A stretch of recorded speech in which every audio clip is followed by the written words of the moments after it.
Hi, in this video I will show you how to not let phone contacts find you on the Snapchat. So if you don't want people find you through your contact number on the Snapchat, so you have to simply follow this procedure. So first of all, open your Snapchat mobile application and go to your chats, and from here you have to click on the profile icon on the left top, and from here you have to go to the settings and scroll up, and you have to search for the contact synchronization. So we can find it here.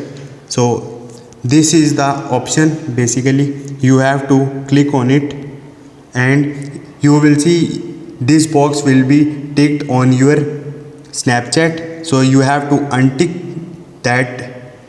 So you have to untick like this. So click on the confirm after that, like this, and now your contact is unsynchronized with your Snapchat. No one will be able to find you on the Snapchat through your contact number. Hope this video will helpful for you. See you next time.